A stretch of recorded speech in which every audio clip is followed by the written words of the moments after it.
Mais là, on va parler du changement d'heure.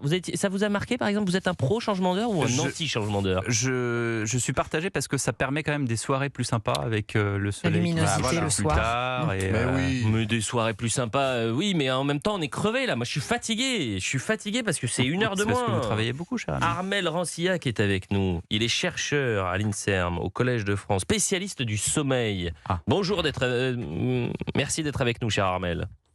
Bonjour, Comment- Elle, pardonnez-moi, Armel. Bien sûr, c'est avec deux C'est un L. prénom mixte. Mais Voilà. effectivement, c'est un prénom inclusif. Comment allez-vous, cher Armel? Pas très bien, je me suis réveillée en forme parce que je sais comment faire pour bien dormir. Alors merci. dites-nous tout. Les conseils. Non mais d'abord, et ce changement d'heure, est-ce qu'il a des conséquences pour les Français qui nous écoutent? Bien sûr, pour tout le monde parce que on dort moins et comme en général on manque déjà de sommeil, et on ajoute un manque de sommeil à une dette de sommeil et le calcul est vite fait. C'est pas très bon pour la santé et on va mettre en moyenne plus d'une semaine à encaisser ce changement d'heure. Donc c'est vraiment pas anodin pour notre santé et effectivement moi aussi donc je suis plutôt contre. Même si c'est vrai que les Français sont très attachés à ce changement d'heure justement pour les longues soirées d'été qui nous paraissent plus longues parce que plus ensoleillées. Alors on a besoin de s'organiser pour essayer d'anticiper les difficultés de sommeil et la fatigue au quotidien avec ce changement d'heure. Donnez-nous les clés pour être en pleine forme dans les prochains jours. Alors, anticiper, c'est un peu trop tard, ça y est, on est dedans, mais c'est pas grave. On peut essayer de mieux l'accompagner en renforçant naturellement notre sommeil. Et ça peut se faire déjà aujourd'hui, commencer par bien s'exposer à la lumière en allant dehors. Au moins 2 heures par jour, c'est vraiment ce qui est recommandé.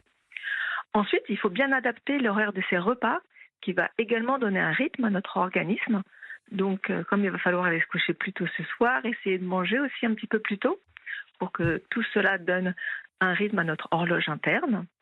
Et le soir, très important, parce que comme il va y avoir plus de lumière, il faut renforcer le crépuscule chez soi, recréer un petit peu cette C'est une belle atmosphère formule. tamisée. Renforcer le crépuscule chez soi. On pourrait faire 2 heures avec cette formule.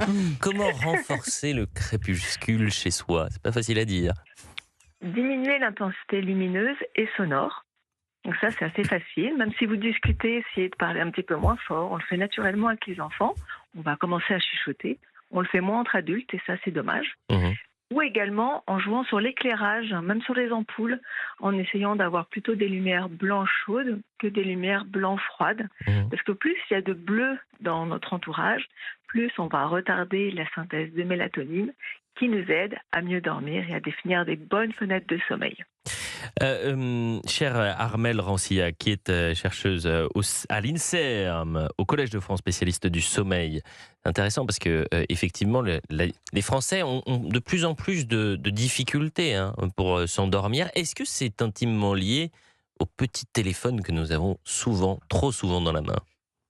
Exactement. C'est pas anodin de dormir avec le téléphone à proximité parce que même si on déclare que ça ne nous réveille pas, que les notifications lumineuses ou sonores soient anodines, notre cerveau, quand on dort, reste vigilant et peut complètement être perturbé par ces notifications, même juste par le fait qu'on sait que on peut avoir des informations qui nous viennent, on n'est pas déconnecté du monde extérieur et ça crée un peu un hyper-éveil ou un fractionnement du sommeil, ce qui va donc nuire à sa qualité parce que pourquoi on dort?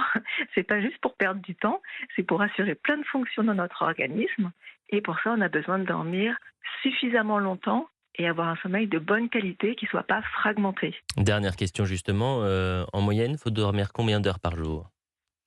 C'est le souci, c'est qu'on est tous très différents les uns des autres, ce qui fait la beauté aussi du monde. Mais voilà, on recommande au moins 7h30, 8h, mais après, chacun dur, fait normalement. 8 heures de sommeil, ça veut dire coucher par exemple 22 heures et réveil 6 heures du matin.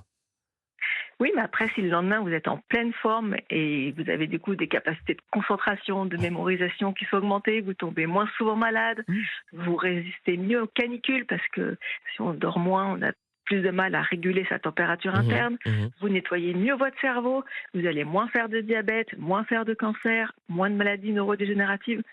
Ouais. C'est quand même un bon calcul. J'entends. 7h30 à 8h par jour. J'ai l'esprit d'escalier. J'aurais pu parler de la sieste.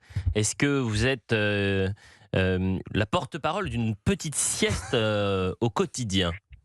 Oui, mais pas trop tard. Ah, Parce qu'il faut pas ça veut que- dire pas trop tard.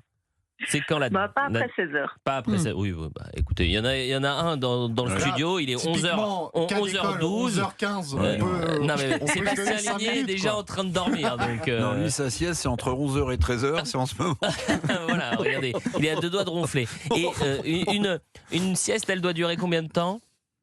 Ah ben ça, c'est à chacun de trouver vraiment ce qui lui correspond le mieux. Oui. Mais ça peut être même une micro-sieste de 3-5 minutes. On relâche la tension, on ferme les yeux, on Ça, se je détend. sais pas comment ça. Je sais pas Il y a faire des ça. techniques. C'est extraordinaire. 3 à 5 minutes, ça fait du bien. Une micro-sieste de 3 Ça à 5 peut minutes. suffire, voilà. Salvatore Dali le faisait, il s'endormait avec son porte-clés dans les mains. Et dès qu'il se relâchait, donc, Il le faisait tomber. ça suffisait. Et voilà, et en tombant, ça le réveillait. Il disait, ah, c'est bon.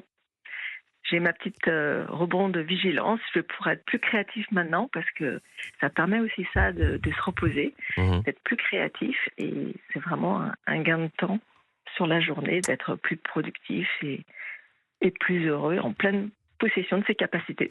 Armelle Rancillac, qui a une voix très apaisante, Ah ben, je suis très bercé, douce. moi, je suis Oui, bercé, vous êtes là, en ça y train est. de nous bercer. En régie, les équipes se demandent, faut-il rester sur l'heure d'été ou sur l'heure d'hiver? Effectivement, 80% des Français sont pour l'arrêt du changement d'heure, mais 60% préféreraient l'heure d'été. Mais ils ne se rendent pas compte qu'en fait, on a besoin surtout de la lumière le matin pour bien se remettre à l'heure. Donc, on n'a pas le choix. Si jamais on arrête le changement d'heure, il faut garder l'heure d'été. L'heure d'hiver, L'heure pardon. L'heure d'hiver. Donc il faudrait garder l'heure d'hiver. On touche pas et voilà. Vous plaidez pour ça? Bah oui, forcément, Bon, voilà. pour un meilleur sommeil, donc il faut l'heure Allez, d'hiver. pour On avoir garde des l'heure sommeils d'hiver luxueux et on arrête de nous bassiner avec l'heure d'été parce que c'est difficile. Hein. Là, on n'a pas les yeux en face des trous. C'est pas, Il y c'est a pas déjà des facile. pays, Hein? il y a des Comment? pays qui ont opté pour garder l'heure d'été. Oui, mais c'est Ils ont pour ça que c'est passé plus de 3 incompréhensible. ans. Eh bien, merci Depuis 3 ans, beaucoup. marche arrière. Armelle De rien. Rancillac, chercheuse à l'INSERM au Collège de France, spécialiste du sommeil, pour ces petites précisions.